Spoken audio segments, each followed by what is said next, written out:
Hey guys, how you doing? It's Larry again for the Leroy channel. Today I'm going to do a little different video for you. It's going to be more about the gym and the gym equipment that you guys use when you work out.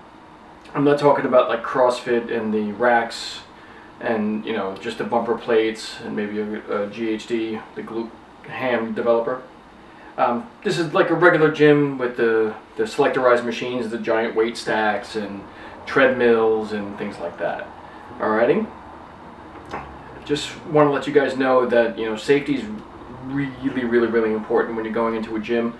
Not just walking around and not tripping on things, that's an obvious hazard, but it also has a lot to do with the upkeep of these machines. We're going to go put weight on these things and push them and pull them and lift them and put them down, and we want it to work appropriately, as it should, and we want it to last, because anytime a machine is down, you walk into the gym, it's just not fun.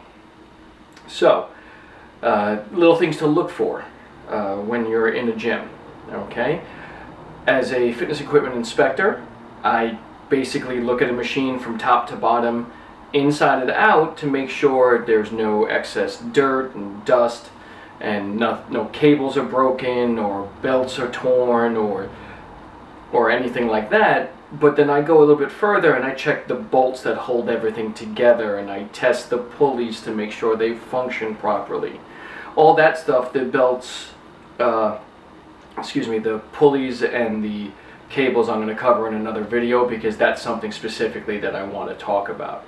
So today I'm going to just really focus on the padding for machines, treadmill belts, and frames of gym equipment. Alrighty, thanks for watching, and let's go.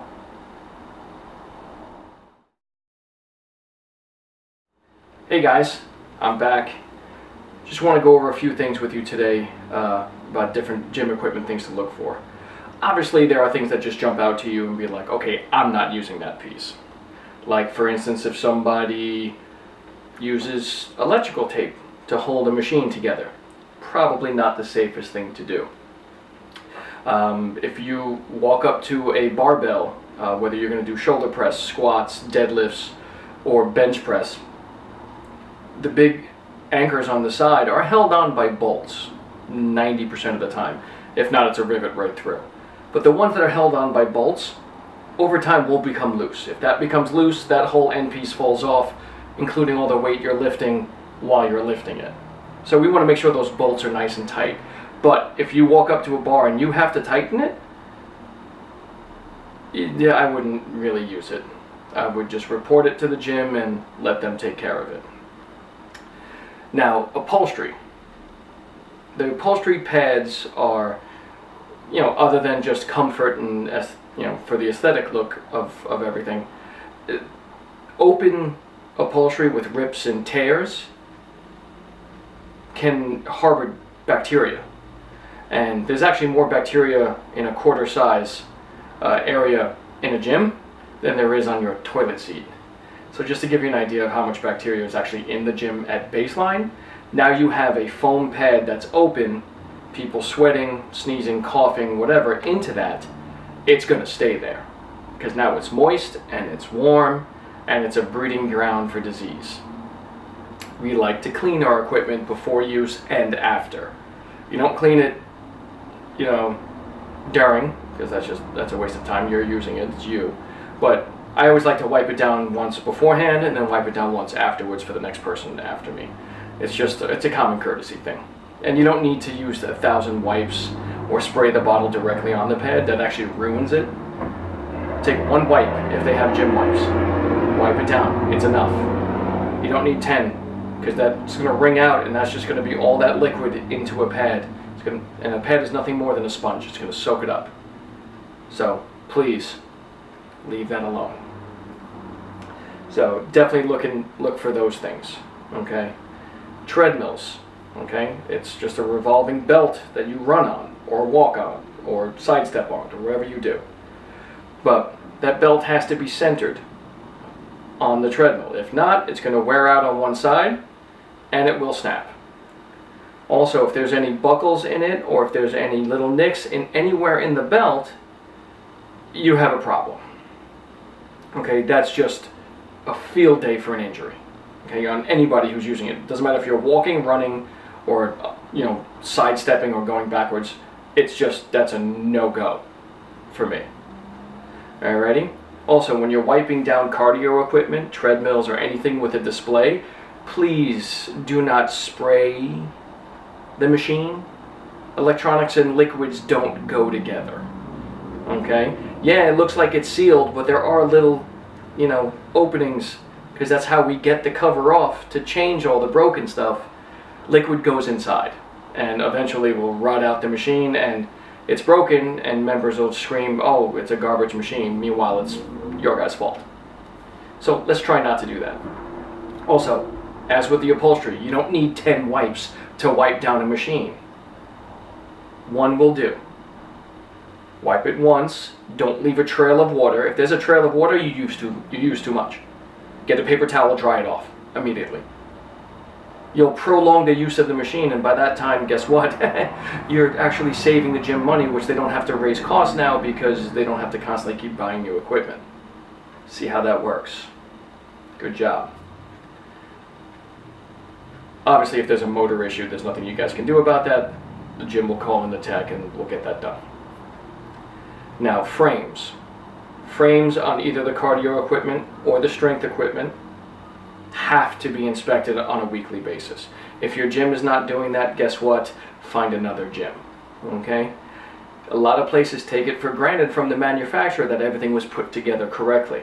Well, guess what? It doesn't happen that way. Alright? Not to mention, you get somebody who gets a little overzealous with the machine and they're slamming it up and down, things loosen. It's the nature of physics. Things will loosen after a while. 2 years of nobody touching a machine, guess what's going to happen? A bolt's going to be loose. Is it dangerous? Depending on where that bolt is, but 99% of the time, yes, it is dangerous. Okay?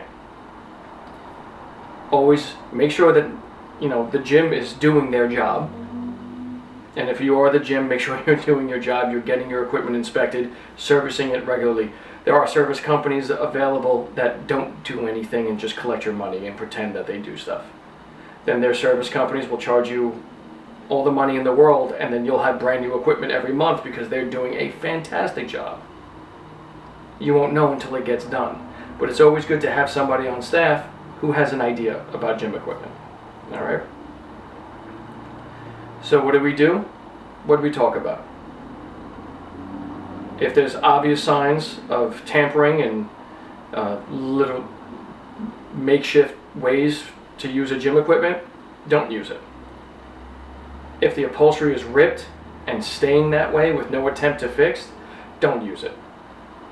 If a treadmill belt is bent, folded, you can see rips and tears in it or little threads are coming out, don't use it. If there's liquid on an electronic board, definitely don't touch it. If a barbell has a loose bolt, I wouldn't recommend using it. And when you get to your strength equipment, your selectorized equipment, check the frame bolts. If they're loose, don't touch it. Don't use it. Because like I said, sometimes the manufacturer is in such a rush to get things done, they don't put things in correctly or evenly. Over time, that creates undue stress on certain areas and something will break. So it's just common sense, guys. If something doesn't look right, don't use it. Report it to the gym and take it from there. Alrighty? So that's my little public service announcement for today. Check your gym equipment before you get on it. Little things you gotta look for, things you can tell the gym, things that a little gym can do to keep you guys happy. Alrighty? Like I said, in another video I'm going to do cables and pulleys because that's something a little bit more important, something really that we need to get into seriously. So, thanks for watching. Make sure you hit that subscribe button. There's going to be more videos for fitness and food coming up because this is a great way for you guys to learn something. Alrighty? Have a great day. Thanks for watching. Take care.